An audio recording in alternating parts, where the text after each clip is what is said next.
പിതാവിൻ്റെയും പുത്രൻ്റെയും പരിശുദ്ധാത്മാവിൻ്റെയും നാമത്തിൽ ആമേൻ. യേശുവിൽ സ്നേഹമുള്ള സഹോദരീ സഹോദരന്മാരെ, യോഹന്നാൻ്റെ സുവിശേഷ വചന പഠനത്തിലേക്ക് പുതിയ ഒരു എപ്പിസോഡിലേക്ക് പ്രാർത്ഥനാപൂർവം നമുക്ക് പ്രവേശിക്കാം. കർത്താവ് ഇന്ന് നമുക്ക് തരുന്ന ഈ വചനം പഠിക്കാൻ തരുന്ന അവസരത്തിനും അനുഗ്രഹത്തിനും നമുക്ക് നന്ദി പറയുകയും ചെയ്യാം. പരിശുദ്ധ അമ്മയുടെ മാധ്യസ്ഥ അപേക്ഷിച്ച് പ്രാർത്ഥിച്ചുകൊണ്ട് ഇന്നത്തെ ഈ ശുശ്രൂഷ ആരംഭിക്കാം. കൃപ നിറഞ്ഞ മറിയമേ, നിനക്ക് സമാധാനം. നമ്മുടെ കർത്താവ് നിന്നോടുകൂടെ, നീ സ്ത്രീകളിൽ അനുഗ്രഹിക്കപ്പെട്ടവളാകുന്നു. നിന്റെ ഉദരഫലമായ നമ്മുടെ കർത്താവ് വിശ്വസിക്കുക വാഴ്ത്തപ്പെട്ടവനാകുന്നു. പരിശുദ്ധ മറിയമേ, തമ്പുരാൻ്റെ അമ്മേ, പാപികളായ ഞങ്ങൾക്ക് വേണ്ടി ഇപ്പോഴും ഞങ്ങളുടെ മരണസമയത്തും തമ്പുരാനോട് അപേക്ഷിച്ചു വരണമേ. ആമേൻ. പിതാവിൻ്റെയും പുത്രൻ്റെയും പരിശുദ്ധാത്മാവിൻ്റെയും നാമത്തിൽ ആമേൻ. കർത്താവിൻ്റെ സന്നിധിയിൽ നമ്മൾ ഇന്ന് ഈ വചനം പഠിക്കുമ്പോൾ ദൈവ ആരാധനയെക്കുറിച്ച് ഈശോ സംസാരിക്കുകയാണ്. നമ്മൾ കണ്ടത് യോഹന്നാൻ്റെ സുവിശേഷം 4-ാം അധ്യായത്തിൻ്റെ 16-17 വാക്യങ്ങളാണ് നമ്മൾ പറഞ്ഞ് അവസാനിപ്പിച്ചത്. യോഹന്നാൻ്റെ സുവിശേഷം 4:16 അവൻ പറഞ്ഞു, നീ ചെന്ന് നിന്റെ ഭർത്താവിനെ കൂട്ടിക്കൊണ്ടുവരിക. എനിക്ക് ഭർത്താവില്ല എന്ന് ആ സ്ത്രീ മറുപടി പറഞ്ഞു. യേശു അവളോട് പറഞ്ഞു, എനിക്ക് ഭർത്താവില്ല എന്ന് നീ പറഞ്ഞത് ശരിയാണ്. നിനക്ക് 5 ഭർത്താക്കന്മാരുണ്ടായിരുന്നു, ഇപ്പോഴുള്ളവൻ നിന്റെ ഭർത്താവല്ല. നീ പറഞ്ഞത് സത്യമാണ്. ഞാൻ സൂചിപ്പിച്ചിരുന്നു, പല ആളുകൾക്കും തങ്ങളുടെ ജീവിതത്തിൻ്റെ യാഥാർത്ഥ്യത്തെ അംഗീകരിക്കാതിരിക്കാനുള്ള മറയാണ്, യാഥാർത്ഥ്യത്തിൽ നിന്ന് ഓടി രക്ഷപ്പെടാനുള്ള അഭയമാണ് ആത്മീയത. ഇപ്പോൾ അവളുടെ ജീവിതത്തെ, ഈ സമറിയാക്കാരുടെ ജീവിതത്തെ സംബന്ധിക്കുന്ന ഏറ്റവും പ്രധാനപ്പെട്ട ഒരു ചോദ്യം ഈശോ ചോദിക്കുമ്പോൾ അവൾ അതിൽ നിന്ന് വളരെ തന്ത്രപൂർവ്വം ഒഴിഞ്ഞു മാറാൻ പരിശ്രമിക്കുകയാണ്. ഭർത്താവിനെ കൂട്ടിക്കൊണ്ട് വരിക എന്ന് പറയുമ്പോൾ ഈശോ അവളിൽ അഡ്രസ്സ് ചെയ്യാൻ ആഗ്രഹിക്കുന്നത് അവളുടെ ഒരു പുരുഷന്മാരെയും കൊണ്ട് പൂർത്തീകരിക്കാനാവാത്ത ദാഹത്തെയാണ്. അവൾ അലഞ്ഞു നടന്ന അവരുടെ ജീവിതത്തിൻ്റെ മുറിവുകളെയും അതിൻ്റെ വേരുകളെയും ഈശോ ഇപ്പോൾ അഭിമുഖീകരിക്കാൻ ആഗ്രഹിക്കുമ്പോൾ, നേരിടാനായി അവളെ ക്ഷണിക്കുമ്പോൾ, ഏതൊരു സാധാരണ മനുഷ്യനെയും പോലെ ഈ സ്ത്രീ അതിൽ നിന്ന് ഒഴിഞ്ഞു മാറാൻ പരിശ്രമിക്കുന്നു. തൻ്റെ ജീവിതത്തിൻ്റെ യാഥാർത്ഥ്യം അംഗീകരിക്കാനുള്ള മടി ഇവിടെ ഈ സമറിയാക്കാരിയിൽ വളരെ പ്രകടമായി ദർശിക്കാവുന്നതാണ്. അവൾ വേഗം വിഷയം മാറ്റുകയാണ്. വിഷയം മാറ്റിയിട്ട് അവൾ വളരെ തന്ത്രപൂർവ്വം ഒഴിഞ്ഞു മാറാൻ സാധിക്കുന്ന മറ്റൊരു വിഷയത്തിലേക്ക് പ്രവേശിക്കുന്നു. അത് ദൈവാരാധനയെ സംബന്ധിക്കുന്ന വിഷയമാണ്. ഇവിടെ അവൾ പറയുന്നത് 19-ാമത്തെ വാക്യത്തിൽ അവൾ പറഞ്ഞു തുടങ്ങുന്നത്, ഈ വിഷയം മാറ്റാൻ അവൾ പറഞ്ഞു തുടങ്ങുന്ന ആദ്യത്തെ കാര്യം, പ്രഭോ, അങ്ങ് ഒരു പ്രവാചകനാണെന്ന് ഞാൻ മനസ്സിലാക്കുന്നു. ഇവിടെ പ്രവാചകനാണ് എന്ന് മനസ്സിലാക്കുന്നു, പ്രവാചകനാണെന്ന് മനസ്സിലാക്കുന്നു എന്ന സമറിയാക്കാരിയുടെ പ്രസ്താവനയെ ഒരു സാധാരണ ലാഘവ ബുദ്ധിയോടെയുള്ള സംഭാഷണമായി കാണാൻ കഴിയില്ല. എന്ന് പറയുന്നതിൻ്റെ കാരണം ഞാൻ നേരത്തെ സൂചിപ്പിച്ചിരുന്നു. സമറിയാക്കാർ യഹൂദന്മാർ ഉപയോഗിച്ചിരുന്ന തിരുവെഴുത്തിലെ എല്ലാ പുസ്തകങ്ങളെയും അംഗീകരിച്ചിരുന്നില്ല. പഞ്ചഗ്രന്ഥികൾ മാത്രമായിരുന്നു സമറിയാക്കാരുടെ ബൈബിൾ. അപ്പോൾ അതുകൊണ്ട് തന്നെ ആ പഞ്ചഗ്രന്ഥിയിലെ പ്രവാചകനായ മോശയെ മാത്രമേ അവർ പ്രവാചകരായി അംഗീകരിച്ചിരുന്നുള്ളൂ. മോശയെ മാത്രമേ പ്രവാചകനായി അംഗീകരിച്ചിരുന്നുള്ളൂ എന്നുള്ളതുകൊണ്ട് മറ്റ് യഹൂദന്മാരുടെ ഒരു പ്രവചന ഗ്രന്ഥങ്ങളെയും ഒരു പ്രവാചകനെയും അവർ അംഗീകരിച്ചിരുന്നില്ല. ഇവിടെ ഈ സമറിയാക്കാരിയുടെ അധരത്തിലൂടെ അങ്ങൊരു പ്രവാചകനാണ് എന്ന് പറയിപ്പിക്കുമ്പോൾ, അല്ലെങ്കിൽ അവൾ പറഞ്ഞതായി രേഖപ്പെടുത്തുമ്പോൾ, യോഹന്നാൻ പറഞ്ഞു തരാൻ ആഗ്രഹിക്കുന്ന ഒരാശയം, ഇവൾ സമറിയാക്കാരുടെ കാലാകാലങ്ങളായിട്ടുള്ള ധാരണകൾക്ക് വിരുദ്ധമായി, അവരുടെ ചരിത്രപരമായ അവബോധങ്ങൾക്ക് വിപരീത ദിശയിൽ ഇവൾ തൻ്റെ കൺമുമ്പിലിരിക്കുന്ന വ്യക്തിയെ മോശ പ്രവചിച്ചിട്ടുള്ള തന്നെക്കാൾ വലിയൊരു പ്രവാചകനായി, മോശ വരുമെന്ന് പ്രവചിച്ചിട്ടുള്ള ഒരാളായി അംഗീകരിക്കുന്നു എന്നുള്ളതാണ്. എന്ന് പറഞ്ഞാൽ, അങ്ങൊരു പ്രവാചകനാണ് എന്ന് ഞാൻ മനസ്സിലാക്കുന്നു എന്ന് പറയുമ്പോൾ അത് സമറിയാക്കാരുടെ ഒരു മനോബോധത്തിൽ നിന്ന് വരുന്ന ഒരു ആവില്ല, വാചകമാവാൻ പറ്റില്ല. കാരണം അവർക്ക് ഒരു പ്രവാചകനേ ഉള്ളൂ, അത് മോശയാണ്. ഇനി മറ്റൊരാളെ അവർ പ്രവാചകനായി അംഗീകരിക്കുന്നെങ്കിൽ അത് മോശ പ്രവചിച്ച എന്നെക്കാൾ വലിയൊരു പ്രവാചകൻ വരുമെന്ന് മോശ പ്രവചിച്ച പ്രവാചകനായി അംഗീകരിക്കുന്നു എന്നാണ് അതിൻ്റെ അർത്ഥം. ഈ സമറിയാക്കാരി ഇത്രയും സമയത്തെ സംഭാഷണത്തിൻ്റെ ഒടുവിൽ യേശുവിൽ അതുല്യമായ ചില ഭാവങ്ങൾ കണ്ടെത്തി കഴിഞ്ഞു. അവൾക്ക് യേശുവിൻ്റെ യാഥാർത്ഥ്യത്തിൽ മനസ്സിലായി തുടങ്ങി എന്ന് വേണം, ആ ട്രാൻസിഷനായിട്ട് വേണം നമ്മൾ ആ വാക്കിനെ മനസ്സിലാക്കാൻ. അതായത് യേശുവിൽ വെളിപ്പെടുന്ന ദൈവത്വത്തെയും യേശുവിലൂടെ വെളിപ്പെട്ടു വരുന്ന മിശിഹ എന്ന ആ ചൈതന്യത്തെയും അവൾ മനസ്സിലാക്കി തുടങ്ങിയെന്ന് വേണം നമ്മൾ ഇതിൽ നിന്ന് തിരിച്ചറിയാം. ഞാൻ നിയമാവർത്തന പുസ്തകത്തിൻ്റെ 18-ാം അധ്യായത്തിലെ 1-2 വചനങ്ങൾ വായിക്കുകയാണ്.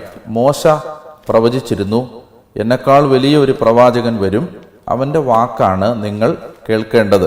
നിയമാവർത്തന പുസ്തകത്തിൻ്റെ 18-ാമത്തെ അധ്യായം, നിയമാവർത്തന പുസ്തകത്തിൻ്റെ 18-ാം അധ്യായം, 18-ാം അധ്യായത്തിൽ 15-ാമത്തെ വാക്യം വചനം ഇങ്ങനെയാണ് പറയുന്നത്: നിന്റെ ദൈവമായ കർത്താവ് നിന്റെ സഹോദരങ്ങളുടെ ഇടയിൽ നിന്ന് എന്നെപ്പോലെയുള്ള ഒരു പ്രവാചകനെ നിനക്ക് വേണ്ടി അയക്കും, അവൻ്റെ വാക്കാണ് നീ ശ്രവിക്കേണ്ടത്.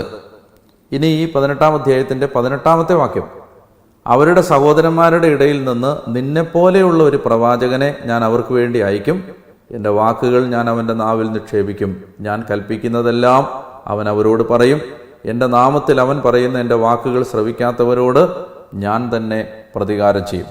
അതായത് ഈ 15-ാമത്തെ വാക്യത്തിലും 18-ാമത്തെ വാക്യത്തിലും മോശ പറയുന്നത്, എന്നെക്കാൾ വലിയൊരു പ്രവാചകൻ വരും, ആ പ്രവാചകന്റെ വാക്കാണ് നിങ്ങൾ കേൾക്കേണ്ടത്. ഇത് യഹൂദരും സമറിയാക്കാരും ഒരുപോലെ വിശ്വസിച്ചിരുന്ന ഒരു ചരിത്രപരമായ വാഗ്ദാനമാണ്. അതായത് വരാൻ പോകുന്ന മിശിഹ മോശ പ്രവചിച്ച മോശയേക്കാൾ വലിയ പ്രവാചകനായിരിക്കുമെന്ന ആ വാഗ്ദാനത്തിൻ്റെ പ്രത്യാശ യഹൂദൻ്റെയും സമറിയാക്കാരൻ്റെയും ഹൃദയത്തിലുണ്ടായിരുന്നു. അപ്പോൾ അതുകൊണ്ട് തന്നെ ഈ പ്രവാചകനാണ്, അങ്ങൊരു പ്രവാചകനാണ് എന്ന് അംഗീകരിക്കുക വഴി സമറിയാക്കാരും യഹൂദരും ഒരുപോലെ കാത്തിരുന്ന മിശിഹായാണോ അങ്ങ് എന്ന ഒരു സംശയ ധ്വനി അവരുടെ വാക്കുകളിൽ വായിച്ചെടുക്കാനായിട്ട് കഴിയും. മാത്രമല്ല, നമ്മൾ വായിക്കുന്നുണ്ട്, പുതിയ നിയമത്തിലേക്ക് വരുമ്പോൾ ഈശോ താബോർ മലയിൽ രൂപാന്തരപ്പെടുന്ന സമയത്ത് ഈശോ പറയുന്നുണ്ട്, ഈശോയെക്കുറിച്ച് പിതാവ് പറയുന്നുണ്ട്, ഇവൻ എൻ്റെ പ്രിയപുത്രൻ, ഇവൻ്റെ വാക്ക് കേൾക്കുവിൻ. അത് ദൈവം വെളിപ്പെടുത്തുന്ന സമയത്ത് അവിടെ ആ മലയിൽ മോശയുണ്ട്. മോശ പ്രവചിച്ച മോശയേക്കാൾ വലിയ പ്രവാചകനായ മിശിഹായായ ദൈവപുത്രനായ യേശുവിനെ സ്വർഗം സാക്ഷ്യപ്പെടുത്തുന്ന ഒരു സന്ദർഭമാണത്. മോശ അവിടെ ആ മലയിൽ ഉള്ളപ്പോഴാണത്. ഇവൻ്റെ വാക്ക് കേൾക്കുവിൻ എന്ന് മോശ പറഞ്ഞ ആ പ്രവചനത്തിൻ്റെ പൂർത്തീകരണമായ മിശിഹ താനാണ് എന്ന് സ്വർഗം പ്രഖ്യാപിക്കുന്ന ഒരു സന്ദർഭം കൂടിയാണ്. അപ്പോൾ ഈ ഒരു രീതിയിൽ വേണം ഈ വാക്കിനെ നമ്മൾ വായിച്ചെടുക്കാൻ.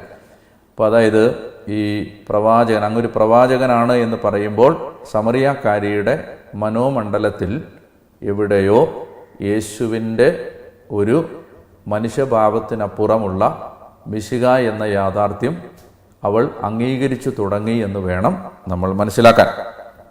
ഇനി അതിൻ്റെ 20-ാമത്തെ വാക്യം, അപ്പോൾ അവൾ ഈ അങ്ങൊരു പ്രവാചകനാണ് എന്ന് ഞാൻ മനസ്സിലാക്കുന്നു എന്ന് പറഞ്ഞതിന് ശേഷം അവൾ ഇനി നൂറ്റാണ്ടുകളായി യഹൂദന്മാരും സമറിയാക്കാരും തമ്മിൽ നിലനിന്നിരുന്ന ഒരു ദൈവശാസ്ത്ര പ്രശ്നം യേശുവിൻ്റെ മുമ്പിലേക്ക് എടുത്തിടുകയാണ്. ഒരു പരിധിവരെ അവൾ തൻ്റെ യാഥാർത്ഥ്യത്തിൽ നിന്ന് രക്ഷപ്പെടാനുള്ള ഒരു ഒഴിഞ്ഞുമാറലായിട്ടാണ് ഈ വിഷയം അവതരിപ്പിക്കുന്നതെങ്കിലും യേശു അവൾ പോകുന്ന വഴിയെ പോകുന്നതാണ് നമ്മൾ കാണുന്നത്. ഞാനതിനെക്കുറിച്ച് പറയാം. ഇവിടെ അവളൊരു 20-ാമത്തെ വാക്യത്തിലും അവൾ പറയുകയാണ്, ഞങ്ങളുടെ പിതാക്കന്മാർ ഈ മലയിൽ ആരാധന നടത്തി, എന്നാൽ യഥാർത്ഥമായ ആരാധനാ സ്ഥലം ജെറുസലേമിലാണെന്ന് നിങ്ങൾ പറയുന്നു. ഇത്രേ അവൾ പറഞ്ഞിട്ടുള്ളൂ.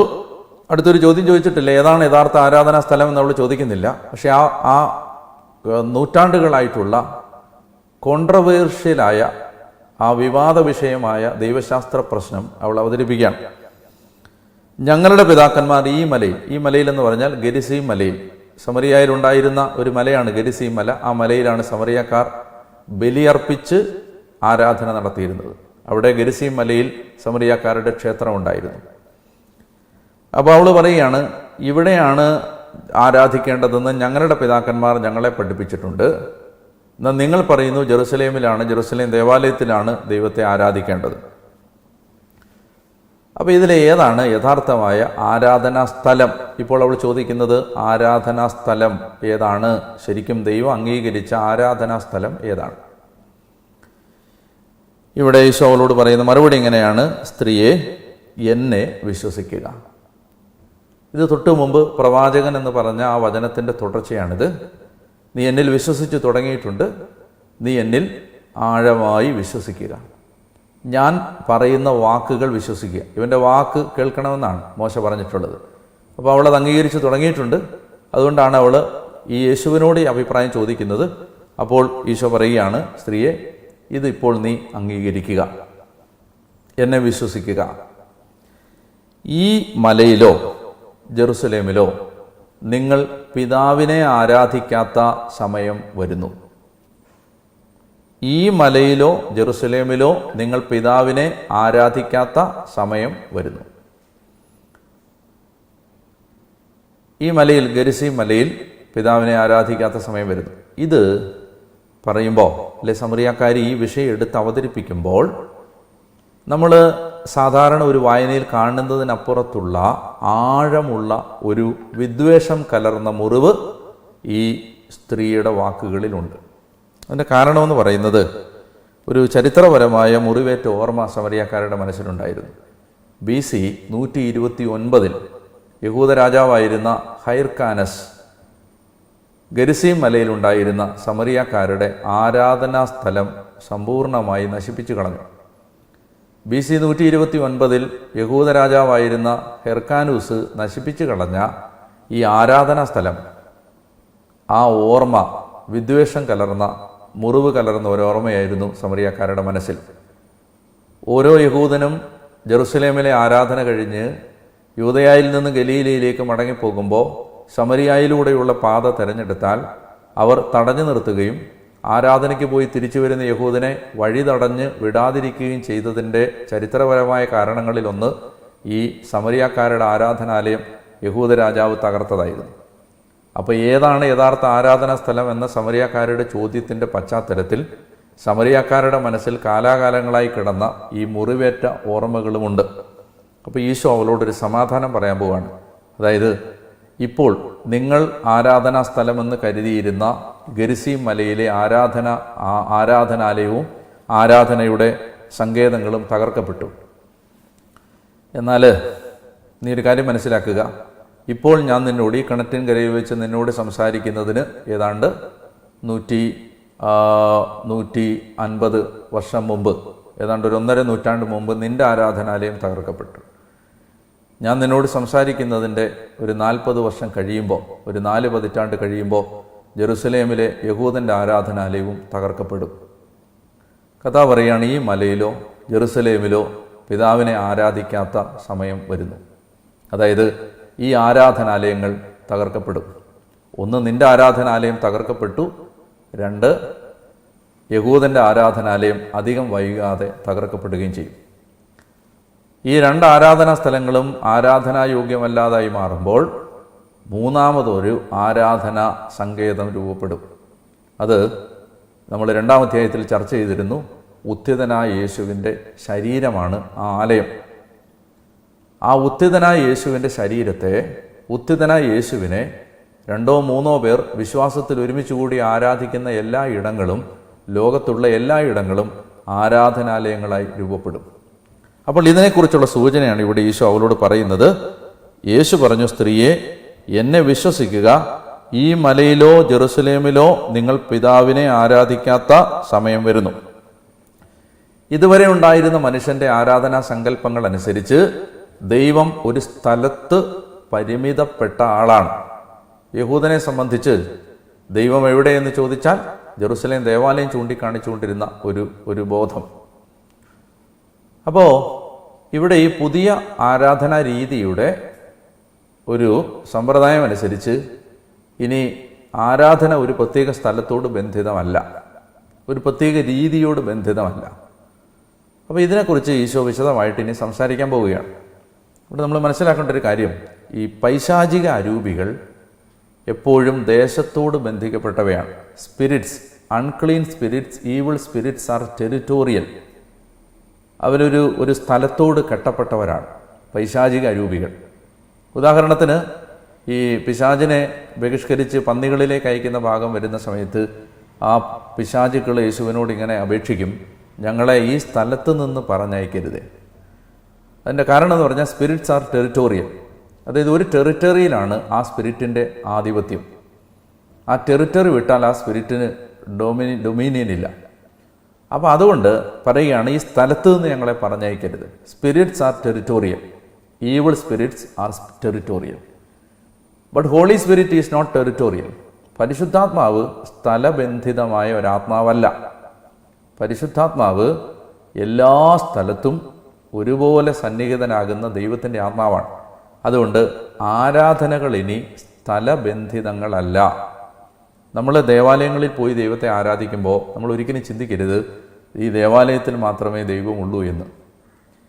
അതൊരു നിശ്ചിതമായ നിയതമായ സംവിധാനം സൗകര്യത്തിന് വേണ്ടി രൂപപ്പെട്ടു എന്നതിനപ്പുറത്ത് ആരാധനാലയങ്ങൾക്ക് അതിനപ്പുറത്തുള്ള വിലയൊന്നുമില്ല. മനുഷ്യൻ്റെ സൗകര്യത്തിന് മനുഷ്യനെ ആരാധിക്കാൻ വേണ്ടി രൂപപ്പെടുത്തിയ ഒരു സംവിധാനം എന്നതിനപ്പുറത്ത് പുതിയ ഉടമ്പടിയുടെ ആരാധന അനുസരിച്ച് എവിടെയും ഏത് സ്ഥലത്തും മനുഷ്യന് ദൈവത്തെ ആരാധിക്കാം. അതിന് കാരണം ഈശോ ഇനി താഴോട്ട് പറയുകയാണ്. കാരണം ആരാധന എന്ന് പറയുന്നത് ബാഹ്യപ്രകടനങ്ങളല്ല. അതിന് കാരണമാണ് ഇനി വിശദീകരിക്കാൻ പോകുന്നത്. അപ്പോൾ കർത്താവ് പറയുകയാണ്, ഈ മലയിലോ ജെറുസലേമിലോ നിങ്ങൾ പിതാവിനെ ആരാധിക്കാത്ത സമയം വരുന്നു. എന്നിട്ട് ഈശോ പറയുകയാണ്, നിങ്ങൾ അറിയാത്തതിനെ ആരാധിക്കുന്നു, ഞങ്ങളാകട്ടെ അറിയുന്നതിനെ ആരാധിക്കുന്നു. നിങ്ങൾ അറിയാത്തതിനെ ആരാധിക്കുന്നു, ഞങ്ങളാകട്ടെ അറിയുന്നതിനെ ആരാധിക്കുന്നു. എന്ന് പറഞ്ഞാൽ ഈ അറിയുക എന്ന് പറഞ്ഞാൽ ബൈബിളിൽ ഒരു തലച്ചോറിനകത്ത് നടക്കുന്ന രാസപ്രവർത്തനത്തിൻ്റെ ഫലമായി ഉണ്ടാകുന്ന ഒരു ബൗദ്ധിക അറിവെന്നല്ല അറിവെന്ന വാക്കിനെ ബൈബിൾ ഉപയോഗിക്കുന്നത്. ബൈബിളിലെ അറിവെന്ന് പറഞ്ഞാൽ, ഉദാഹരണത്തിന് ആദം തൻ്റെ ഭാര്യയായ ഹൗവായെ അറിഞ്ഞു, കയൻ തൻ്റെ ഭാര്യയെ അറിഞ്ഞു എന്ന് പറഞ്ഞാൽ അത് ഈ തലച്ചോറിനകത്ത് നടക്കുന്ന അറിവിനേക്കാളും ആഴമുള്ള ഒരു അറിവാണ്. അതിനെ നമുക്ക് മനസ്സിലാകുന്ന ഒരു സാധാരണ വാക്കിലേക്ക് പരാവർത്തനം ചെയ്താൽ ഈ അറിയുക എന്ന് പറഞ്ഞാൽ ബന്ധം ഉണ്ടാവുക എന്നാണ്. അപ്പോൾ ഇവിടെ ഈശോ പറയുകയാണ്, ഞങ്ങൾ അറിയുന്നതിനെ ആരാധിക്കുന്നു, നിങ്ങളാകട്ടെ അറിയാത്തതിനെ ആരാധിക്കുന്നു. എന്ന് പറഞ്ഞാൽ ഞങ്ങൾ ബന്ധമുള്ള ദൈവത്തെ ആരാധിക്കുന്നു, അല്ലെങ്കിൽ ഞങ്ങൾക്ക് ആരാധിക്കുന്ന ദൈവത്തോട് ബന്ധമുണ്ട്. ആ ബന്ധമുള്ളത് കൊണ്ടാണ് ഞങ്ങൾ ആരാധിക്കുന്നത്. ഞങ്ങളുടെ ആരാധന ബന്ധമുള്ളവൻ്റെ ആരാധനയാണ്. നിങ്ങളുടെ ആരാധനയാവട്ടെ ബന്ധമില്ലാത്തവരുടെ ആരാധനയാണ്. അതായത് ഈ ആരാധന നമ്മൾ കാണാൻ പോകുന്നത് യഥാർത്ഥത്തിൽ ഒരു എക്സ്റ്റേണൽ എക്സ്പ്രഷൻ അല്ല. ആരാധനയ്ക്ക് എക്സ്റ്റേണൽ എക്സ്പ്രഷൻസ് ഉണ്ട്, പക്ഷേ ആ എക്സ്റ്റേണൽ ബാഹ്യ പ്രകടനങ്ങൾ വരുന്നത് ഒരാളുടെ അകത്ത് നടക്കുന്ന ഒരു മനോഭാവത്തിൽ നിന്നാണ്. അപ്പോൾ നമ്മളിവിടെ മനസ്സിലാക്കേണ്ട ഒരു പ്രധാനപ്പെട്ട സംഗതി, ഇവിടെ ഈശോ ആരാധനയെക്കുറിച്ച് വിശദീകരിക്കുമ്പോൾ പറയുകയാണ്, ഈ ബാഹ്യപ്രകടനങ്ങളെ ആരാധനയായിട്ട് തെറ്റിദ്ധരിച്ചാലുള്ള പ്രശ്നം ഈ ആരാധനയുടെ യഥാർത്ഥ അർത്ഥം മനസ്സിലാകാതെ പോകും. ഇവിടെ എന്താണ് ഉദ്ദേശിക്കുന്നത്? ഈ കർത്താവ് പറയുകയാണ്, ഈ അറിയാത്ത ആരാധന, ബന്ധമില്ലാത്ത ആരാധന, അടുപ്പമില്ലാത്തവൻ്റെ ആരാധന, ദൈവത്തെ വലുതായി കാണാത്തവൻ്റെ ആരാധന, കുറേ ആചാരങ്ങൾ മാത്രം നടത്തുന്ന ആരാധന, ഒരു ആഴമില്ലാത്ത ആരാധന, ഹൃദയ അടുപ്പമില്ലാത്ത ആരാധന, ഇത്തരം ആരാധനകളാണ് കണ്ടു പരിചയിച്ചിരുന്നത് മനുഷ്യൻ. എല്ലാ മതബോധങ്ങളിലും മനുഷ്യൻ കാണുന്ന ആരാധനാ രീതികളിൽ ബന്ധം ഉണ്ടാവണമെന്നൊരു നിർബന്ധമില്ല. അപ്പോൾ കർത്താവ് പറയുകയാണ്, ദൈവം ഇവിടെ പറയുകയാണ്, രക്ഷ യഹൂദരിൽ നിന്നാണ്. അത് പറയുന്നത് ഞങ്ങൾ അറിയുന്നതിനെ ആരാധിക്കുന്നു എന്നതിൻ്റെ പശ്ചാത്തലത്തിലാണ് ഈ പറയുന്നത്. രക്ഷ യഹൂദരിൽ നിന്നാണ്. രക്ഷ ആരംഭിക്കുന്നത് യഹൂദരിൽ നിന്നാണ്. മിശിഹ വന്നത് യഹൂദരിൽ നിന്നാണ്. യേശു ഒരു യഹൂദനാണ്. എന്നാൽ രക്ഷ യഹൂദരോട് ടൈഡപ്പല്ല. രക്ഷ ഒരു യൂണിവേഴ്സൽ ഡയമെൻഷനിലേക്ക് പോകാൻ പോവാണ്. എല്ലാവരിലേക്കും രക്ഷ കടന്നു പോകാൻ പോവാണ്. ആരാധനയും അങ്ങനെ യൂണിവേഴ്സലായി മാറുകയാണ്. ഇതാണ് ഈ മലയിലോ അല്ലെങ്കിൽ ജെറുസലേമിലോ ആരാധിക്കാത്തത് എന്ന് പറയുമ്പോൾ ആരാധന എല്ലാ ഇടങ്ങളിലേക്കും വ്യാപിക്കാൻ പോവുകയാണ്. Worship is going to become universal. ചില പ്രവാചക ധ്വനികൾ ഇതിൻ്റെ പിന്നാമ്പുറങ്ങളിലുണ്ട്. ഉദാഹരണത്തിന് യെശയ്യാ പ്രവചനം 66 അധ്യായത്തിൻ്റെ 18 വാക്യം. യെശയ്യാ 66:18 കർത്താവ് പറയുകയാണ്, ഞാൻ അവരുടെ ചെയ്തികളെയും ചിന്തകളെയും അറിയുന്നു. ഞാൻ എല്ലാ ജനതകളെയും സകല ഭാഷകളും സംസാരിക്കുന്നവരെയും ഒരുമിച്ച് കൂട്ടാൻ വരുന്നു. അവർ വന്ന് എൻ്റെ മഹത്വം ദർശിക്കും. ഇനി ആ അധ്യായത്തിൽ തന്നെ യെശയ്യാ 66 20 വാക്യം കർത്താവ് അരുളി ചെയ്യുന്നു, കർത്താവിൻ്റെ ഭവനത്തിലേക്ക് ഇസ്രായേൽക്കാർ ശുചിയായ പാത്രത്തിൽ ധാന്യബലി വസ്തുക്കൾ കൊണ്ടുവരുന്നത് പോലെ അവർ നിങ്ങളുടെ സഹോദരന്മാരെ എല്ലാ ജനതകളിൽ നിന്ന് കുതിരപ്പുറത്തും രഥങ്ങളിലും പല്ലക്കുകളിലും കോവർ കഴുതകളുടെയും ഒട്ടകങ്ങളുടെയും പുറത്തും കയറ്റി എൻ്റെ വിശുദ്ധഗിരിയായ ജെറുസലേമിലേക്ക് കാഴ്ചയായി കൊണ്ടുവരും. അവരിൽ നിന്ന് കുറേ പേരെ പുരോഹിതന്മാരും ലേവ്യരുമായി ഞാൻ തിരഞ്ഞെടുക്കും. 66 പറയുന്നുണ്ട്, അമാവാസി മുതൽ അമാവാസി വരെയും സാബത്ത് മുതൽ സാബത്ത് വരെയും മർത്യരെല്ലാവരും എൻ്റെ മുമ്പിൽ ആരാധനയ്ക്കായി വരും എന്ന് പറഞ്ഞാൽ ഈ വർഷിപ്പ് യെശയ്യാക്ക് അവസാന അധ്യായത്തിൽ പറയുന്നത് ആരാധന യൂണിവേഴ്സലായി മാറാൻ പോവുകയാണ്. എല്ലാ ഇടങ്ങളിലും എല്ലാ ഭാഷക്കാർ എല്ലാ ജനതകളും ദൈവത്തെ ആരാധിക്കുന്നു. യഹൂദന് മാത്രമല്ല, എല്ലാ ജനതകളും ദൈവത്തെ ആരാധിക്കുന്ന ഒരു തലത്തിലേക്ക് ഇത് കടന്നു വരാൻ പോവുകയാണ്. മലാക്കിയുടെ പുസ്തകം 1 അധ്യായത്തിൻ്റെ 11 തിരുവചനത്തിലും ഇത് കാണാനായിട്ട് പറ്റും. മലാക്കിയുടെ പുസ്തകം 1 അധ്യായം 11 തിരുവചനം പറയുകയാണ്, സൂര്യോദയം മുതൽ അസ്തമയം വരെ എൻ്റെ നാമം ജനതകളുടെ ഇടയിൽ മഹത്വപൂർണ്ണമാണ്. എല്ലായിടത്തും, നോക്കുക, എല്ലായിടത്തും എൻ്റെ നാമത്തിന് ധൂപവും ശുദ്ധമായ കാഴ്ചയും അർപ്പിക്കപ്പെടുന്നു. എന്തെന്നാൽ ജനതകളുടെ ഇടയിൽ എൻ്റെ നാമം ഉന്നതമാണ്. അപ്പോൾ ബന്ധമുള്ളവൻ്റെ ആരാധന, ഒരു സ്ഥലത്ത് മാത്രം ബന്ധിക്കപ്പെടാത്ത ആരാധന, എല്ലായിടങ്ങളിലുമുള്ള എല്ലാ മനുഷ്യരിലേക്കും പടരുന്ന ആരാധന. ഇങ്ങനെ ഈശോ ആരാധനയെ കുറച്ചുകൂടി വ്യാപകമായൊരർത്ഥത്തിലേക്ക് ഇവൾക്ക് മനസ്സിലാക്കി കൊടുക്കാനായിട്ട് പരിശ്രമിക്കുകയാണ്. നമുക്കിതിൻ്റെ കൂടുതൽ വിശദീകരണങ്ങൾ അടുത്ത എപ്പിസോഡിൽ കാണാനായിട്ട് പരിശ്രമിക്കാം. അപ്പോൾ ഇന്ന് പറയാനായിട്ട് ആഗ്രഹിച്ചത്, സമറിയാക്കാരി തന്ത്രപൂർവം ചോദ്യത്തിൽ നിന്ന് ഒഴിഞ്ഞു മാറി.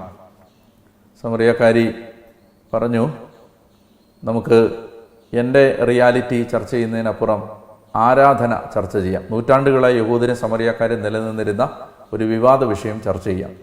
ഈശോ ഇവിടെ അവൾ പറഞ്ഞ ആ വഴിയിലൂടെ തന്നെ പോവുകയാണ്. അവളെ തിരിച്ചു കൊണ്ടുവരുന്നില്ല, അവൾ പറഞ്ഞ വഴിയിലൂടെ തന്നെ പോവുകയാണ്. അതിനൊരു കാരണമുണ്ടെന്ന് ഞാൻ പിന്നീട് പറയാം. ഏതായാലും ഈ വിഷയം ഈശോ എടുക്കുകയാണ്. ആരാധന സ്ഥലബന്ധിതമല്ല. ആരാധന ഏതെങ്കിലും ഒരു പ്രത്യേക വിഭാഗത്തിൻ്റേത് മാത്രമല്ല.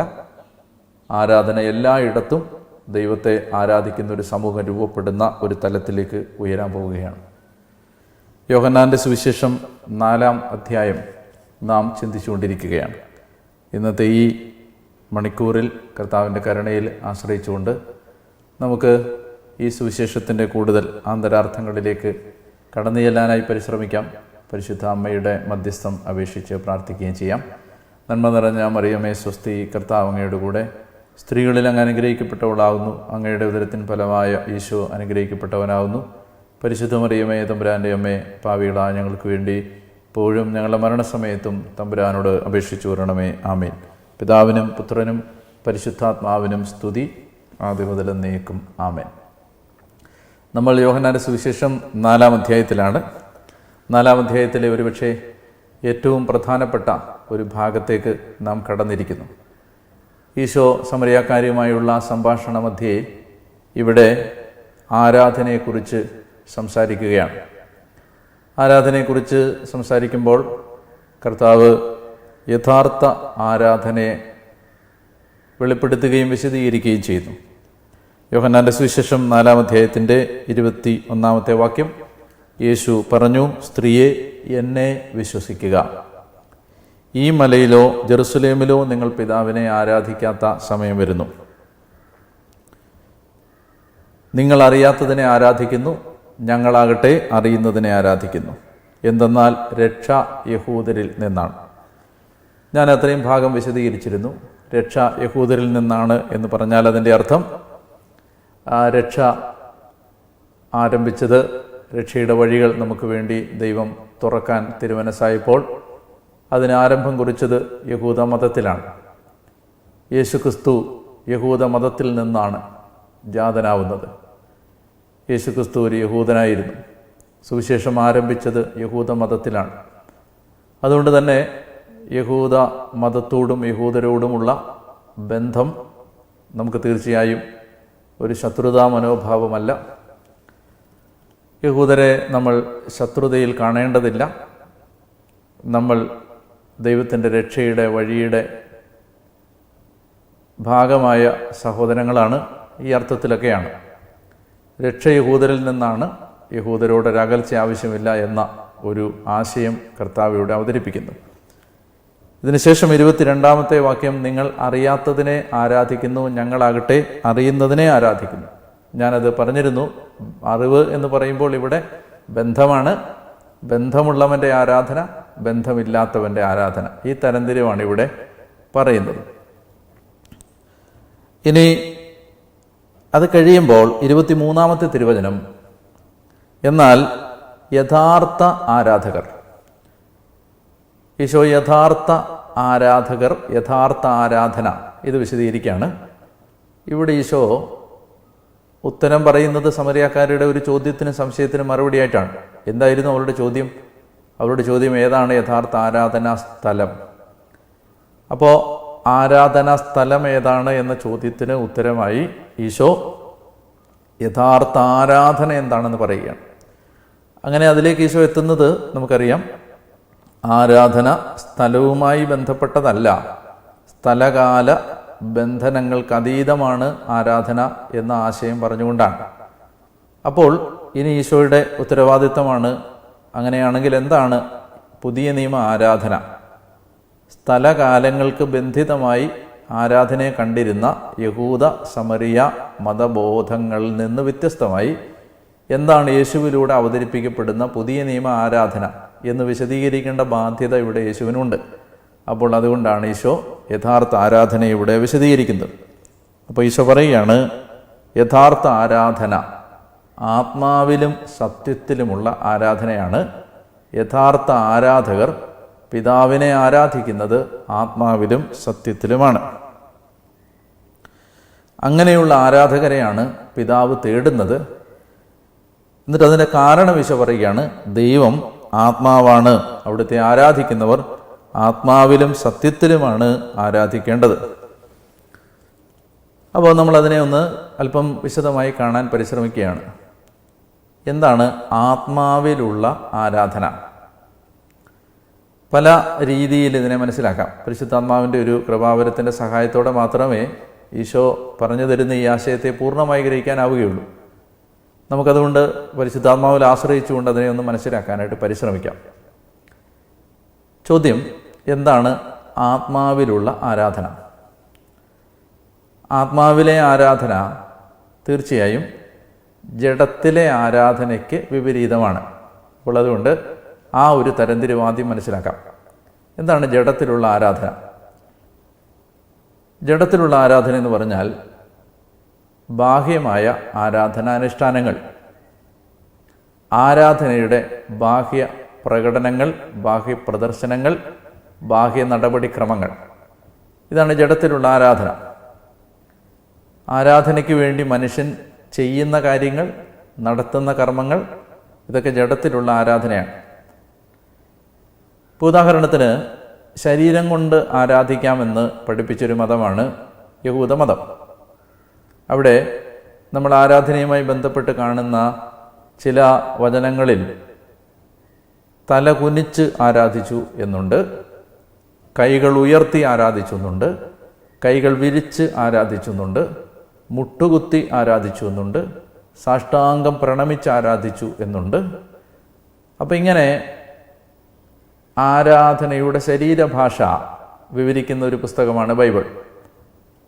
അപ്പോൾ ഈ ശരീരഭാഷ കൊണ്ട്, ശരീരം കൊണ്ട് ആരാധിക്കുമ്പോൾ ആ ശാരീരികമായി ആരാധനയ്ക്ക് നാം നടത്തുന്ന ശരീരഭാഷകൾ ഒരു പരിധിവരെ ജഡത്തിലെ ആരാധനയാണ്. എന്നാൽ ആരാധന ഇങ്ങനെ ഈ ബാഹ്യ പ്രകടനങ്ങൾ മാത്രമല്ല. കൈകൂപ്പുന്നതോ പ്രാർത്ഥിക്കുന്നതോ ഉച്ചത്തിൽ പ്രാർത്ഥന ചൊല്ലുന്നതോ മുട്ടുകുത്തുന്നതോ കൈവിരിക്കുന്നതോ കുമ്പിടുന്നതോ അല്ലെങ്കിൽ മറ്റേതെങ്കിലും ഒരു ആരാധനയുടെ ആചാര രീതികൾ നടപടിക്രമങ്ങൾ പൂർത്തിയാക്കുന്നതോ അല്ല യഥാർത്ഥത്തിലെ ആരാധന. അത് വേണ്ടെന്നല്ല, അത് മാത്രമല്ല, അല്ലെങ്കിൽ അതിനപ്പുറത്താണ് യഥാർത്ഥ ആരാധന. അപ്പോൾ ആ ജഡത്തിലെ ആരാധനയ്ക്കപ്പുറത്ത് ആത്മാവിൽ ഒരാരാധനയുണ്ട് എന്ന് പറഞ്ഞാൽ കർത്താവ് പറയുകയാണ്, ആത്മാവിലെ ആരാധന എന്ന് പറയുന്നത് ആത്മാവിൻ്റെ സഹായത്തോടു കൂടിയ ആരാധനയാണ്. പരിശുദ്ധാത്മാവിൻ്റെ പ്രേരണയാൽ നടത്തുന്ന ആരാധനയാണ്. അതിനെങ്ങനെയാണ് മനസ്സിലാക്കാൻ പറ്റുന്നത്? അതായത് ഒരു പ്രവൃത്തി രണ്ട് പ്രേരണകളിൽ സംഭവിക്കാം. ഏത് മനുഷ്യൻ്റെ പ്രവൃത്തിയും രണ്ട് പ്രേരണകളാൽ സംഭവിക്കാം. ഒന്ന് ഒരു ബാഹ്യ പ്രേരണ, വെളിയിൽ നിന്നുള്ള ഒരു പ്രേരണ. ഉദാഹരണം, ഞായറാഴ്ച പള്ളിയിൽ പോകണം. ഒരാൾ പള്ളിയിൽ പോകുന്നു. ആ പള്ളിയിൽ പോകുന്നു എന്ന പ്രവൃത്തിക്ക് രണ്ട് പ്രേരണകളാകാം. ഒന്നൊരു ബാഹ്യപ്രേരണ. ബാഹ്യപ്രേരണ എന്താണ്? സമൂഹം നിർബന്ധിക്കുന്നതുകൊണ്ട്, പള്ളി നിർബന്ധിക്കുന്നതുകൊണ്ട്, അല്ലെങ്കിൽ മാതാപിതാക്കൾ നിർബന്ധിക്കുന്നതുകൊണ്ട്. ഇനി അതുമല്ലെങ്കിൽ ഈ മനുഷ്യരുടെ നിർബന്ധങ്ങൾക്കപ്പുറത്ത് നിയമത്തിൻ്റെ ഒരു നിർബന്ധമുണ്ട്. 10 കൽപ്പനകളിലെ ഒരു നിയമമാണ് കർത്താവിൻ്റെ ദിവസം പരിശുദ്ധമായി ആചരിക്കണം. അപ്പോൾ ആ നിയമത്തിൻ്റെ നിർബന്ധമുള്ളതുകൊണ്ട് ഇങ്ങനെ ബാഹ്യപ്രേരണയാൽ ഒരാൾക്ക് ദേവാലയത്തിൽ പോകാം. എന്നാൽ ബൈബിളിൽ മറ്റൊരിടത്ത് പറയുന്നത് പോലെ കർത്താവിൻ്റെ ആലയത്തിലേക്ക് പോകാമെന്ന് അവർ എന്നോട് പറഞ്ഞപ്പോൾ ഞാൻ സന്തോഷിച്ചു. ആ സന്തോഷം അത് ബാഹ്യപ്രേരണയല്ല, അത് ആലയത്തിലേക്ക് പോകുന്നത് അകത്തു നിന്നുള്ള ഒരു സന്തോഷം, ആത്മാവിൽ നിന്നുള്ള ഒരു പ്രേരണ, ആത്മാവിൻ്റെ പ്രേരണ. വെളിയിൽ നിന്നുള്ള നിയമത്തിൻ്റെ നിർബന്ധമല്ല, ആത്മാവിൻ്റെ പ്രേരണയാണത്. അതിനെയാണ് ബൈബിള് കൃപ എന്ന വാക്ക് ഉപയോഗിക്കുന്നത്. കൃപയിൽ നടക്കുന്നത്, ജഡത്തിൽ നടക്കുന്നതല്ല, കൃപയിൽ നടക്കുന്നത്. നിയമത്തിൻ്റെ നിർബന്ധം മൂലമല്ല, കൃപയുടെ പ്രേരണയാൽ നടക്കുന്നത്. പൗലോസൊക്കെ പറയുന്നില്ലേ, ഞാൻ എന്തായിരിക്കുന്നുവോ ദൈവകൃപയാലാണ് ഞാൻ അധ്വാനിച്ചു, ഞാനല്ല അധ്വാനിച്ചത്, എന്നിലുള്ള ദൈവകൃപയാണ് അധ്വാനിച്ചത്. കൊളോസോസ് ലേഖനത്തിലെ മനോഹരമായൊരു വചനമുണ്ട്, അവൻ എന്നിൽ ഉണർത്തുന്ന ശക്തിയാൽ, എന്നിൽ ശക്തിയായി ഉണർത്തുന്ന, എന്നിൽ ശക്തമായി ഉണർത്തുന്ന ശക്തിയാൽ ഞാൻ അതുകൊണ്ട് അധ്വാനിക്കുന്നു. കൊളോസോസ് 1 വചനമുണ്ട്. അപ്പോൾ ഈ ആത്മാവിൽ ആണ് യഥാർത്ഥത്തിൽ ആത്മീയ കാര്യങ്ങൾ സംഭവിക്കേണ്ടത്. അത് ബാഹ്യ നിർബന്ധങ്ങൾക്കോ ബാഹ്യ സമ്മർദ്ദങ്ങൾക്കോ വഴങ്ങിയല്ല. അപ്പോൾ ഇവിടെ ഒരു വ്യക്തി ഇപ്പോൾ ഈ ആരാധന എന്ന ഒരു വിഷയം തന്നെ എടുത്താൽ, അല്ലെ പള്ളിയിൽ പോവുക, കുർബാന അർപ്പിക്കുക, ബലിയർപ്പിച്ച് പ്രാർത്ഥിക്കുക, ഈ കാര്യങ്ങൾ തന്നെ എടുത്താൽ ഇതൊരാൾ ചെയ്യുന്നത് എന്തിൻ്റെ പേരിൽ, എന്ത് നിർബന്ധത്തിൻ്റെ പേരിൽ? ഇതൊരു ബാഹ്യ നിയമത്തിൻ്റെ നിർബന്ധത്താലാണോ അതോ അയാളുടെ ഉള്ളിൽ നിന്ന് ആത്മാവിൽ നിന്ന് ഉണരുന്ന ഒരു കൃപയാലാണോ? അപ്പോൾ ആത്മാവിലുള്ള ആരാധന എന്ന് പറഞ്ഞാൽ അതിൻ്റെ ഒരർത്ഥം കൃപയിലുള്ള ആരാധന എന്ന് പറഞ്ഞാൽ ആ ആരാധന നിർബന്ധിതമോ ബാഹ്യപ്രേരണകൾക്ക് വശംവദമായതോ അല്ല, ബാഹ്യപ്രേരണകളുടെ നിർബന്ധത്താലുള്ളതോ അല്ല. മറിച്ച് ആ ആരാധന ഒരു ആത്മാവിലെ ഉണർത്ത് ശക്തിയിൽ നിന്ന് രൂപപ്പെട്ടു വരുന്നതാണ്. ആത്മാവിലെ അകത്തു നിന്ന് ആരോ ശക്തിയായി ഉണർത്തുന്നതാണ്. ആ ഉണർത്തുന്ന ആ ശക്തി ഒരു ശക്തിയല്ല, പരിശുദ്ധാത്മാവെന്ന വ്യക്തിയാണ്. അതായത് പരിശുദ്ധാത്മാവിൻ്റെ പ്രേരണയാൽ ഒരാളുടെ ഉള്ളിൽ നിന്ന് സ്വാഭാവികമായി സംഭവിക്കുന്ന ആരാധന. നമ്മൾ ആരാധനയെക്കുറിച്ച് ഏറ്റവും പ്രധാനമായിട്ട് മനസ്സിലാക്കേണ്ട ഒരു ആശയം, ആരാധന ഒരു ആക്ടിവിറ്റി അല്ല, ഒരു ആറ്റിറ്റ്യൂഡാണ്. ആരാധന ഒരു മനോഭാവമാണ്. അതൊരാളുടെ അകത്താണ് സംഭവിക്കുന്നത്. അത് ഒരാളുടെ അന്തരാത്മാവിൻ്റെ അടരുകൾക്കടിയിൽ ആഴങ്ങളിൽ സംഭവിക്കുന്നതാണ്. ആരാധന മനോഭാവമാണ്. ജീവിതത്തിൽ ഏറ്റവും പ്രധാനപ്പെട്ടതായി ദൈവത്തെ കാണുന്ന ഒരു മനോഭാവത്തിൻ്റെ പേരാണ് ആരാധന. Worship is an attitude rather than an activity. അപ്പോൾ ആത്മാവിൽ, അതാണ് ആത്മാവിൽ ഉള്ള ആരാധന. അതിന് സ്ഥലം വിഷയമല്ല, സമയം വിഷയമല്ല, അതിന് ബാഹ്യമായ ഒരു അനുബന്ധ ഘടകങ്ങളോ അനുകൂലമായ സാഹചര്യങ്ങളോ ഒന്നും ഉണ്ടാകണമെന്നില്ല. അത് ആത്മാവിൽ നിന്ന് വരുന്ന ആരാധനയാണ്. അപ്പം അതാണ് ആദ്യത്തേത്, അത് ആത്മാവിൻ്റെ പ്രേരണയാലുള്ള ആരാധന. രണ്ടാമത്തേത് സത്യത്തിൽ, ആത്മാവിലും സത്യത്തിൽ ഉള്ള ആരാധന എന്ന് പറഞ്ഞാൽ ഈശോ നേരത്തെ പറഞ്ഞ വചനത്തിൽ അതിൻ്റെ ഒരു സൂചനയുണ്ട്. നിങ്ങൾ അറിയാത്തതിനെ ആരാധിക്കുന്നു, ഞങ്ങളാകട്ടെ അറിയുന്നതിനെ ആരാധിക്കുന്നു.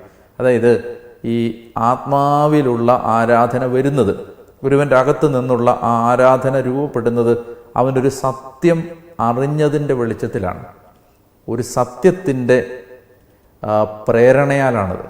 എന്താണ് ആ സത്യം?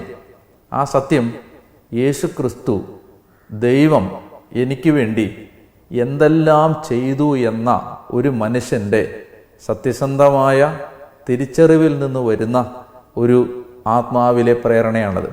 അതായത് സത്യം അറിഞ്ഞവൻ്റെ ഉള്ളിൽ നിന്നാണ് ആത്മാവിൻ്റെ ഈ ആരാധനാ പ്രേരണ ഉടലെടുത്ത് വരുന്നത്. ഒരാൾ ആരാധിക്കുന്നത് ഒരു വോയിഡ് എം ടി സ്പേസിൽ നിന്നല്ല. അയാളുടെ ആ ആരാധനയുടെ ഉള്ള് ശൂന്യമല്ല. അയാൾ എന്തുകൊണ്ട് ആരാധിക്കുന്നു? അയാൾക്ക് ആരാധിക്കുന്നതിനൊരു കാരണമുണ്ട്. ആ കാരണം ഒരു സത്യം അറിഞ്ഞതാണ്. ആ സത്യം ദൈവവചനത്തിലൂടെ വെളിപ്പെട്ടൊരു സത്യമാണ്. ആ സത്യം എന്താണ്? ആ സത്യം യേശു എന്ന ദൈവം എന്ന ആ യാഥാർത്ഥ്യത്തെ അറിഞ്ഞതിൻ്റെ വെളിച്ചത്തിലുള്ള ഒരു പ്രേരണയാണത്. ഇപ്പോൾ ഉദാഹരണത്തിന് ഇന്ന് നമ്മൾ അർപ്പിക്കുന്ന പരിശുദ്ധ കുർബാനകൾ എടുത്താൽ, ഇപ്പോൾ കുർബാന ഒരാൾ അർപ്പിക്കുമ്പോൾ കുർബാന അർപ്പിക്കുന്നതിന് അയാളെ പ്രേരിപ്പിക്കുന്നത്, അല്ലെങ്കിൽ കുർബാന ഒരാളുടെ ജീവിതത്തിലെ അനുഭവമായി മാറുന്നത് ഒരു സത്യം അയാൾ തിരിച്ചറിഞ്ഞപ്പോഴാണ്, ഒരു സത്യം അയാൾ അറിഞ്ഞതുകൊണ്ടാണ്. അപ്പോൾ എന്താണ് ആ സത്യം? ആ സത്യം യേശു എനിക്ക് വേണ്ടി കുരിശിൽ മരിച്ചു. ഇപ്പോൾ യേശു എനിക്ക് വേണ്ടി തൻ്റെ ജീവൻ തന്നു. ഇപ്പോൾ യേശു എനിക്ക് വേണ്ടി പാടുപീഡകൾ സഹിച്ചു. അല്ലെ, എനിക്ക് പകരക്കാരനായി യേശു മരിച്ചു. എൻ്റെ പാപമാണ് യേശു കുരിശിൽ ഏറ്റെടുത്തത്. കാൽവരിയിലെ അവൻ്റെ കുരിശു മരണം എൻ്റെ പാപങ്ങൾക്കുള്ള പരിഹാര ബലിയായിരുന്നു.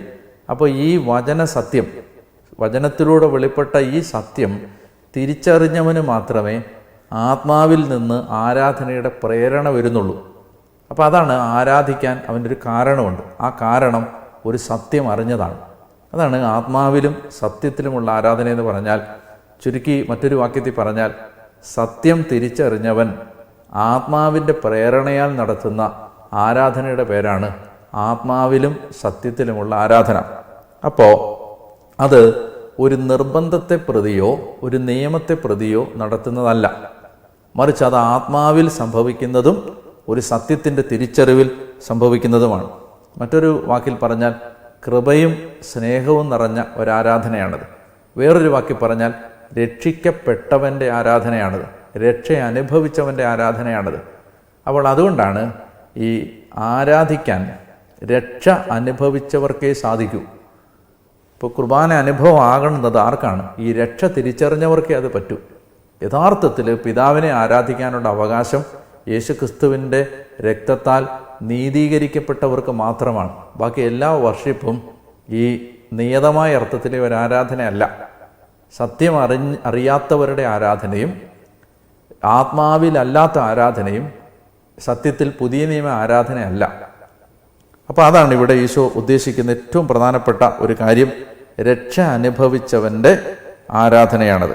അപ്പോൾ അതാണ് ആ വാക്യങ്ങൾ. ഈശോ പറഞ്ഞു, സ്ത്രീ എന്നെ വിശ്വസിക്കുക, ഈ മലയിലോ ജെറുസലേമിലോ നിങ്ങൾ പിതാവിനെ ആരാധിക്കാത്ത സമയം വരുന്നു. നിങ്ങൾ അറിയാത്തതിനെ ആരാധിക്കുന്നു, ഞങ്ങൾ അറിയുന്നതിനെ ആരാധിക്കുന്നു. എന്തെന്നാൽ രക്ഷ യഹൂദരിൽ നിന്നാണ്. എന്നാൽ യഥാർത്ഥ ആരാധകർ ആത്മാവിലും സത്യത്തിലും പിതാവിനെ ആരാധിക്കുന്ന സമയം വരുന്നു, അല്ല അതിപ്പോൾ തന്നെയാണ്. യഥാർത്ഥത്തിൽ അങ്ങനെയുള്ള ആരാധകരെ തന്നെയാണ് പിതാവ് അന്വേഷിക്കുന്നതും. ദൈവം ആത്മാവാണ്. അവിടുത്തെ ആരാധിക്കുന്നവർ ആത്മാവിലും സത്യത്തിലുമാണ് ആരാധിക്കേണ്ടത്. ഒരു കാര്യം കൂടി ഇവിടെ നമ്മൾ സൂചിപ്പിക്കേണ്ടതുണ്ട്. ഈശോ ഇവിടെ ആരാധനയെക്കുറിച്ച് പറയുമ്പോൾ ദൈവത്തെ ആരാധിക്കുന്നു എന്നല്ല പറയുന്നത്, പിതാവിനെ ആരാധിക്കുന്നു എന്നാണ്. ആ ഒരൊറ്റ വാക്കിനകത്താണ് ഈ പെൺകുട്ടിയെ അലട്ടിക്കൊണ്ടിരുന്ന എല്ലാ ആന്തരിക സംഘർഷങ്ങളുടെയും പരിഹാരം യേശു നിർദ്ദേശിക്കുന്നത്. ഞാൻ പറഞ്ഞിരുന്നു, ഒരു രക്ഷപ്പെടലായിരുന്നു സമറിയാക്കാരിക്കിത്. സമറിയാക്കാരിയെ സംബന്ധിച്ച് ഈ ആരാധന എന്ന വിഷയം അവൾ എടുത്തിട്ടത് ഒരു തരത്തിലെ വളരെ ബോധപൂർവമായ ഒരു ഒഴിഞ്ഞുമാറലായിരുന്നു. അവൾ ഒഴിഞ്ഞു മാറിയത് എന്തിൽ നിന്നാണ്? അവളെ യേശു നേരിട്ട ഒരു ചോദ്യത്തിൽ നിന്നാണ്. ചോദ്യം ഇതായിരുന്നു, എവിടെയാണ് നിൻ്റെ ഭർത്താവ്? അല്ലെങ്കിൽ അവരുടെ ജീവിതത്തിൽ ഏറ്റവും നിഗൂഢമായതും ഏറ്റവും വേദന നിർഭരമായതുമായ ഒരു യാഥാർത്ഥ്യത്തിലേക്കുള്ള ഒരു വിരൽ ചൂണ്ടലായിരുന്നു ആ ചോദ്യം. അവളെ ആ ഹാർഡ് കോർ റിയാലിറ്റിയിലേക്ക് യേശു ക്ഷണിക്കുകയായിരുന്നു. യേശു പറയുകയായിരുന്നു, നിൻ്റെ റിയാലിറ്റി എന്താണ്? നീ ഇപ്പോൾ 5 ഭർത്താക്കന്മാരിലൂടെ കടന്നുപോയ ഒരാളാണ്, 5 പുരുഷന്മാരിലൂടെ കടന്നുപോയ ഒരാളാണ്. ഇപ്പോഴുള്ളവൻ നിൻ്റെ ഭർത്താവല്ല. ഈ നട്ടുച്ചയ്ക്ക് ഒറ്റയ്ക്ക് നീ വെള്ളം കോരാൻ വന്നത് നിൻ്റെ ഉള്ളിൽ തന്നെ ഒരു ഔട്ട്കാസ്റ്റായി നിന്നെ ഡിഫൈൻ ചെയ്തതുകൊണ്ടാണ്. അപ്പോൾ ആ സമരിയാക്കാരി ഇന്നത്തെ മനഃശാസ്ത്രത്തിൻ്റെ ഭാഷയിൽ പറഞ്ഞാൽ വല്ലാത്തൊരു തരം റിജക്ഷൻ, അബാൻഡൻമെൻറ്റ്, ഓർഫൻഹുഡ്, ഫാദർലെസ്നെസ് ഇതെല്ലാം അനുഭവിക്കുന്ന, വ്യക്തിത്വം വല്ലാതെ ബ്രേക്കായിപ്പോയ, ബ്രോക്കൺ പേഴ്സണാലിറ്റിയായ, സമൂഹത്തിൻ്റെ ഹാർഡ് കോർ റിജക്ഷൻ അനുഭവിക്കുന്ന, തന്നിൽ തന്നെ ഒരിക്കലും ഒരു സന്തോഷം കണ്ടെത്താൻ പറ്റാത്ത, വല്ലാത്തൊരു തരം ഡെസ്പറേഷനിലൂടെ പോകുന്ന, ഡിപ്രസ്ഡായ, ആങ്സൈറ്റിയുള്ള, ഫ്രസ്ട്രേറ്റഡായ, ഒരു തന്നിൽ തന്നെ സെറ്റിൽഡ് ആവാത്ത, ആന്തരിക സമാധാനം അനുഭവിക്കാൻ പറ്റാത്ത, എല്ലാ അർത്ഥത്തിലും മുറിഞ്ഞ, ബ്രോക്കണായ ഒരു വ്യക്തിത്വമാണ് സമരിയാക്കാരിയുടേത്. അപ്പോൾ ഇതാണ് അവളുടെ റിയാലിറ്റി. ഈ റിയാലിറ്റിയിലേക്കാണ് ഈശോ അവളെ ക്ഷണിച്ചത്. നിൻ്റെ ഭർത്താവിനെ കൂട്ടിക്കൊണ്ടുവരിക. ആ വിഷയം സംസാരിക്കാനാണ് ആഗ്രഹിച്ചത്. എന്നാൽ ആ വിഷയം തന്ത്രപൂർവം സംസാരിക്കാതെ അവൾ ഒരു വരാലിനെ പോലെ തെന്നിമാറി. അവൾ ആ വിഷയം അഡ്രസ്സ് ചെയ്യാതിരിക്കാൻ വേണ്ടി അവൾ ആരാധന എന്നൊരു വിഷയം എടുത്ത് അവതരിപ്പിച്ചു. അപ്പം ഞാൻ നിങ്ങളോട് പറഞ്ഞിരുന്നു, ഈശോ അവൾ പോയ വഴിക്ക് തന്നെ പോയി. അവളെ ഈ കാര്യത്തിലേക്ക് ഈശോ തിരിച്ചു വിളിച്ചില്ല. ആരാധന എന്ന ഒരു വിഷയം അവൾ ഒഴിഞ്ഞുമാറാനായി എടുത്ത് ഉപയോഗിച്ചപ്പോൾ കർത്താവ് ആ വഴിക്ക് പോയിട്ട് യഥാർത്ഥ ആരാധന എന്താണ് വെളിപ്പെടുത്തി. എന്തുകൊണ്ടായിരിക്കും അത്? ഈ സ്ത്രീ അനുഭവിക്കുന്ന, ഈ സ്ത്രീ മാത്രമല്ല, ലോകത്തെ ബ്രോക്കൺനെസ് അനുഭവിക്കുന്ന, മുറിവേറ്റ എല്ലാ മനുഷ്യ വ്യക്തികളുടെയും ഈ ആന്തരിക അസ്വസ്ഥതകൾക്കും ഇൻസ്റ്റെബിലിറ്റികൾക്കുമുള്ള നിത്യമായ സൊല്യൂഷൻ പിതാവിനെ ആരാധിക്കുന്നതാണ്. അതാണ് ഈശോ ദൈവത്തെ ആരാധിക്കാൻ നല്ല ഇവിടെ ഈശോ പറയുന്നത്. ആത്മാവിലും സത്യത്തിലും പിതാവിനെ ആരാധിക്കുക. അതായത് ഈ ഒടുവിൽ ഈ അപ്പനെ കണ്ടെത്തലാണ് എല്ലാ മുറിവേറ്റ മനുഷ്യരുടെയും ആത്യന്തികമായ ഒരു പരിഹാര മാർഗം. ഒരു അപ്പനെ കണ്ടെത്തുക എന്നുള്ളതാണ്. അതായത് മാനവരാശിയുടെ ഏറ്റവും അഗാധമായ മുറിവ് ഫാദർലെസ്നെസ് ആണ്. അതായത് ഈ അപ്പനില്ലാത്ത അവസ്ഥയാണ്. അതായത് ഇന്ന് നമ്മളിപ്പം ഭയം, പോസ്റ്റ് കോവിഡ് ഈറായുടെ ഏറ്റവും വലിയ സവിശേഷതകളിലൊന്ന് ഭയപ്പെട്ട മനുഷ്യരാണ്, ഭയമാണ്. അപ്പോൾ ഈ ഭയം വരുന്നത് എവിടെ നിന്നാണ്? ഇൻസെക്യൂരിറ്റിയിൽ നിന്നാണ്, അരക്ഷിതാവസ്ഥയിൽ നിന്നാണ്. ഇൻസെക്യൂരിറ്റി വരുന്നത് സുരക്ഷിതത്വം ഇല്ലാത്തതുകൊണ്ടാണ്. നമുക്കൊരു കാര്യം, അതായത് നമുക്കൊരു ഈ അപ്പനുണ്ട് എന്ന് പറയുന്നത് ആണ് യഥാർത്ഥത്തിൽ ഒരു മനുഷ്യൻ്റെ ഏറ്റവും വലിയ സുരക്ഷിതത്വം. There is someone out there and is my father. ഇനി ആ അപ്പൻ എന്ന് പറയുന്ന ആൾ ഈ ലോകം സൃഷ്ടിച്ച ദൈവം കൂടിയാകുമ്പോൾ ഒരാളുടെ ഏറ്റവും വലിയ സുരക്ഷിതത്വത്തിൻ്റെ കവചത്തിനകത്തേക്ക് ഒരാൾ തന്നെ കണ്ടെത്തുകയാണ്. അപ്പോൾ യഥാർത്ഥത്തിൽ നമ്മൾ ഇന്ന് കണ്ടുമുട്ടുന്ന മുറിവേറ്റ സകല മനുഷ്യരുടെയും മുറിവുകൾക്കുള്ള പരിഹാരം എന്ന് പറയുന്നത് ഈ അപ്പനെ കണ്ടെത്തുകയാണ്, അല്ലെ അപ്പനെ തിരിച്ചറിയുകയാണ്, അപ്പനെ ആരാധിക്കുകയാണ്. അപ്പോൾ ആരാധനയിൽ സകല മുറിവുകൾക്കും ക്ഷതങ്ങൾക്കും പരിഹാരമുണ്ട് എന്ന ഒരു സൂചന കൂടി സമരിയാക്കാരിയോടുള്ള സംഭാഷണത്തിൽ ഈശോ നമ്മുടെ മുമ്പിലേക്ക് അവതരിപ്പിക്കുന്നുണ്ട്. അതുകൊണ്ട് അവളോട് പറയുകയാണ്, നിൻ്റെ ഈ മുറിവേറ്റ, നിൻ്റെ ഈ ഫ്രസ്ട്രേറ്റഡായ, അൺസെറ്റിൽഡായ, ദാഹം കൊണ്ട് മൂർച്ഛിച്ചു വീഴുന്ന വിധത്തിലുള്ള, പലരിലൂടെ കടന്നുപോയിട്ടും ഇനിയും ശമിക്കാത്ത ഈ നിൻ്റെ ഈ അന്തർദാഹത്തെ ശമിപ്പിക്കാൻ നിനക്ക് ഉണ്ടാകേണ്ട തിരിച്ചറിവ് അപ്പനുണ്ട് എന്ന തിരിച്ചറിവാണ്. Father, worshipping the father in spirit and truth. അപ്പോൾ അതെങ്ങനെ സംഭവിക്കുന്നത്? അത് യേശുവിനെ രക്ഷകനും നാഥനുമായി സ്വീകരിക്കുന്ന ഒരു വ്യക്തിക്ക് മാത്രമേ ദൈവത്തെ പിതാവായി കാണാൻ പറ്റൂ. തന്നെ സ്നേഹിച്ചവർക്കെല്ലാം, അവൻ്റെ നാമത്തിൽ വിശ്വസിച്ചവർക്കെല്ലാം ദൈവ മക്കളാകാൻ അവൻ കഴിവ് നൽകി. കണ്ടാലും എത്ര വലിയ സ്നേഹമാണ് ദൈവം നമ്മോട് കാണിച്ച് നാം ദൈവത്തിൻ്റെ മക്കളെന്ന് വിളിക്കപ്പെടുന്നു. ദൈവാത്മാവിനാൽ നയിക്കപ്പെടുന്നവരെല്ലാം ദൈവത്തിൻ്റെ പുത്രന്മാരാണ്. നമ്മെ വീണ്ടും ഭയത്തിലേക്ക് നയിക്കുന്ന അടിമത്തത്തിൻ്റെ ആത്മാവിനെ അല്ല, പുത്രസ്വീകാര്യത്തിൻ്റെ ആത്മാവിനെയാണ് നാം കൈക്കൊണ്ടിരിക്കുന്നത്. ഈ ആത്മാവ് മൂലമാണ് നാം ദൈവത്തെ ആബാ പിതാവേ എന്ന് വിളിക്കുന്നത്. അപ്പം ഇവിടെ ഈശോ ആരാധനയുടെ ഈ സംഭാഷണം അവസാനിപ്പിക്കുന്നത് പിതാവിനെ ആത്മാവിലും സത്യത്തിലും ആരാധിക്കുക എന്ന പരാമർശം നടത്തിക്കൊണ്ടാണ്. ഇനി ഈ സ്ത്രീ എന്താണ് ഇവളിലുണ്ടാകുന്ന വ്യത്യാസം? ഇത്രയും നേരത്തെ ഈ ദീർഘമായ സംഭാഷണം, ഒരുപക്ഷെ യോഹന്നാന്റെ സുവിശേഷത്തിലെ തന്നെ വളരെ ദീർഘമായ സംഭാഷണങ്ങളിലൊന്ന്. ഈ സംഭാഷണത്തിൻ്റെ ഒടുവിൽ അവൾ പറയുകയാണ്, ആ സ്ത്രീ പറഞ്ഞു, മിശിഹ വരുമെന്ന് എനിക്ക് അറിയാം. പ്രവാചകനിൽ തുടങ്ങിയതാണിത്. മിശിഹ വരുമെന്ന് എനിക്കറിയാം, അവൻ വരുമ്പോൾ എല്ലാ കാര്യങ്ങളും ഞങ്ങളെ അറിയിക്കും. ഉടനെ ഈശോ പറയുകയാണ്, യേശു അവളോട് പറഞ്ഞു, നിന്നോട് സംസാരിക്കുന്ന ഞാൻ തന്നെയാണ് അവൻ. നിന്നോട് സംസാരിക്കുന്ന ഞാൻ തന്നെയാണ് അവൻ. ഞാൻ തന്നെ, ഐ ആം ഹി, ഏഗോ എയ്മി. ഇത് യോഹന്നാന്റെ സുവിശേഷത്തിൽ 9 തവണ ഈശോ തന്നെ പരാമർശിക്കാൻ ഉപയോഗിക്കുന്ന ഒരു വാക്കാണ് ഇത്. ഏഗോ എയ്മി, ഐ ആം ഹി, ഞാൻ തന്നെയാണ് അവൻ. ഇത് പുറപ്പാട് പുസ്തകത്തിൽ ദൈവത്തിൻ്റെ പേര് ചോദിക്കുന്ന മോശയ്ക്ക് ദൈവം കൊടുത്ത മറുപടിയാണ്. യഹോവ തൻ്റെ പേര് വെളിപ്പെടുത്തുന്നത് ഞാൻ ആകുന്നവനാകുന്നു എന്ന് പറഞ്ഞിട്ടാണ്. I am he, I am who am. അപ്പോൾ ഇങ്ങനെ 9 തവണ നിങ്ങൾക്ക് നോട്ട് ചെയ്യണമെങ്കിൽ 6-ാം അധ്യായം 20-ാം വാക്യത്തിൽ, 8-ാം അധ്യായം 24-ാം വാക്യത്തിൽ, 8-ാം അധ്യായം 28-ാം വാക്യത്തിൽ, 8:58, 13:19, 18:5, 18:6, 18:8, ഇങ്ങനെ 9 തവണ ഈശോ തന്നെ പരാമർശിക്കാൻ ഉപയോഗിക്കുന്ന വാക്കാണിത്. ഏഗോ എയ്മി, ഞാനാണ് എന്ന് പറഞ്ഞാൽ പഴയ നിയമത്തിലെ യഹോവയായ ദൈവമാണ് താനെന്ന്, ആ ദൈവവും ഞാനും ഒന്നാണെന്ന് യേശു സമരിയാക്കാരിയോട് വെളിപ്പെടുത്തി. അത് ശരിക്കും ഒരു വലിയ ദൈവിക വെളിപ്പെടുത്തലാണ്. ദൈവം തന്നെ വെളിപ്പെടുത്തുന്നതാണ്. അപ്പോൾ ഈ സ്ത്രീ ആ തിരിച്ചറിവിലേക്ക് എത്തുകയാണ്. നമുക്ക് ഇവിടെ ഇന്ന് അവസാനിപ്പിക്കാം. ദൈവം ഇന്ന് ആരാധനയുടെ വലിയ ഒരു ബോധ്യം നമ്മുടെ ഹൃദയത്തിലേക്ക് നൽകാൻ ആഗ്രഹിക്കുകയായിരുന്നു. യഥാർത്ഥ ആരാധകർ പിതാവിനെ ആരാധിക്കുന്നത് ആത്മാവിലും സത്യത്തിലുമാണ്. നിങ്ങളെ ദൈവം അനുഗ്രഹിക്കട്ടെ എന്ന് ഞാൻ പ്രാർത്ഥിക്കുന്നു. ഇന്നത്തെ ഈ ശുശ്രൂഷയിൽ സംബന്ധിച്ചതിലൂടെ കർത്താവിൻ്റെ കരുണയും സ്നേഹം അനുഭവിക്കാൻ ഇടയാവട്ടെ എന്ന് പ്രാർത്ഥിക്കുകയും ചെയ്യുന്നു. പിതാവിൻ്റെയും പുത്രൻ്റെയും പരിശുദ്ധാത്മാവിൻ്റെയും നാമത്തിൽ ആമേൻ.